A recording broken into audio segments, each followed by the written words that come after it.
Sindoor coaching and guidance training centre Dua clinic near Sunny PCO bypass road Dohra Maafi के पास स्थित एक ऐसा तालीमी कोचिंग सेंटर है जहां मुफ्त और मुनासिब तालीम की रोशनी उन बच्चों तक पहुंचाई जा रही है जो अक्सर समाज के हाशिए पर रह जाते हैं। इस नेक काम की बुनियाद रखी है अलीगढ़ मुस्लिम यूनिवर्सिटी के यूनियन स्कूल के वरिष्ठ शिक्षक जमशेद साहब ने, जो अपने जाती मेहनताने से न सिर्फ बच्चों को मुफ्त में पढ़ा रहे हैं बल्कि उन्हें जरूरी तालीमी सामान जैसे कॉपियां, पेंसिल, किताबें वगैरह भी फ्री में मुहैया करा रहे हैं। यहाँ के बच्चों से ना तो कोई फीस ली जाती है और ना ही खिदमत के नाम पर कोई चंदा। जमशेद साहब की दरियादिली का यह आलम है कि अगर कोई उनसे कह दे कि हमारे यहाँ 15 बच्चे हैं, पढ़ा दीजिए, तो वह बिना किसी मुआवजे के खुशी खुशी पढ़ाने को तैयार हो जाते हैं। जमशेद साहब न सिर्फ बच्चों को तालीम दे रहे हैं बल्कि अपने निजी खर्च से गरीबों की आर्थिक मदद भी करते रहते हैं। उनकी खासियत में एक हमदर्द इंसान, एक सच्चा उस्ताद और एक समाज सेवी एक साथ नजर आता है। उनका यह तालीमी मिशन इस बात का सबूत है कि अगर इरादे नेक हो तो किसी भी बच्चे की जिंदगी बदली जा सकती है। सिंदूर कोचिंग सेंटर एक मिसाल बन चुका है और जमशेद साहब जैसे लोग हमारे समाज के लिए एक उम्मीद की किरण है। सर, क्या नाम है आपका?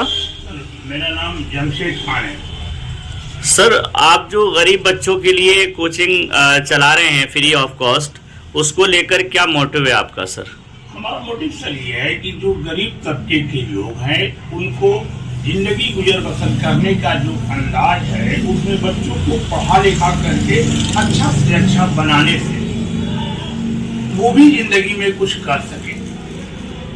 हमारा प्राइमरी मोटिव जो है समाज सेवा है। सर, कितने बच्चे अभी आपकी कोचिंग में आ रहे हैं?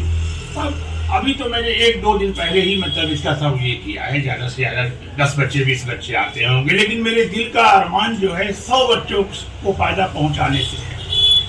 4 तारीख को हमारे यहाँ स्कूल की छुट्टी हो जाएगी। उसके बाद 3 बैच सुबह और 2 बैच शाम में, 5 बैच में करीब करीब एक में 20 बच्चे इसमें बैठ सकते हैं। 100 को फायदा पहुंचाने से कौन है, क्या है, नहीं है, इससे हमसे कोई मतलब नहीं है। हम एक इंसान की मदद कर रहे हैं, एक समाज सेवा का एक ये है। सर, ये बताइए कि यहाँ जो बच्चे पढ़ने आते हैं उनकी कोई कुछ फीस भी रखी है आपने? नहीं सर, 1 रुपया कोई फीस नहीं।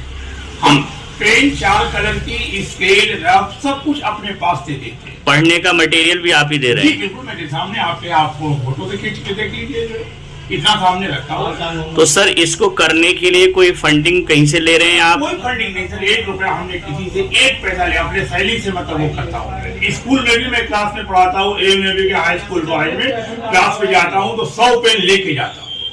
कोई बच्चा अगर क्लास में आ गया, बाई चांस घर से भूल गया, 10 किलोमीटर दूर से आ रहा है, 20 किलोमीटर दूर से आ रहा है, उसकी सिर्फ गलती ये है कि मैं वो भूल गया है। आपकी ये है कि आप उसको दे दीजिए सलाम नमस्कार करके कि हाँ बेटा ले लीजिए आप। बिल्कुल, वो क्या उसका बाप रिस्पेक्ट करेगा? सर, ये बताइए कि ये आपने कोचिंग अभी खोला है, इससे पहले कहीं और भी आपका ये प्रोग्राम चल रहा था? हाँ, स्कूल में मतलब छुट्टी के बाद डायरेक्टर साहब से परमिशन लेकर के, principal madam doctor Sameena madam से परमिशन लेकर के डायरेक्टर साहब को कहते थे ठीक है, छुट्टी के बाद आप समाज सेवा कर दीजिए, ऊपर वाला आपको देगा। और मैं नैनी साहब के टाइम से पढ़ाता हूँ, कम से कम 15 साल हो गए उन्हें। सर, ये जो आप जो बच्चों को पढ़ा रहे हैं तो ये किसी तंजीम के तहत पढ़ा रहे हैं या इंडिविजुअल पढ़ा रहे हैं? कोई तंजीम अभी मेरा नहीं है, हमारा इंडिविजुअल एक सोच ये है कि देश सर्वोपरि है। अब आप उन बच्चों के पेरेंट्स से क्या मैसेज देना चाहेंगे? हम मैसेज बस ये जो अपने बच्चों को पढ़ाना चाहते हैं पर पैसे नहीं हैं? सर, हम मैसेज बस ये देना चाहते हैं कि आप बच्चों को टाइम से हमारे यहाँ पहुँचा दीजिए। किसी तरह का कोई आप टेंशन मत लीजिए। सारे पढ़ने लिखने से रिलेटेड पेन है, रफ है, रजिस्टर है, वो सब हम अपने तरफ से दे देंगे, बस टाइम के पाबंद बन जाए। सर, आपके पास फैकल्टी अभी कौन कौन है पढ़ाने के लिए? हाँ, उसमें मतलब फैकल्टी में जैसे अभी मैं हूँ, परवेज हबीब कुरैशी साहब है, और स्टाफ जो हैं जिनसे मैंने कंसर्न किया है, मेरा भतीजा है, मैकेनिकल इंजीनियर है। तो ये सब सैलरी पे पढ़ा रहे हैं या फ्री? सब ऑलरेडी वो कहते हैं हम एक कप चाय भी नहीं पिएंगे, अपना चाय पी के आएंगे, समाज सेवा करके चले जाएंगे। Thank you sir.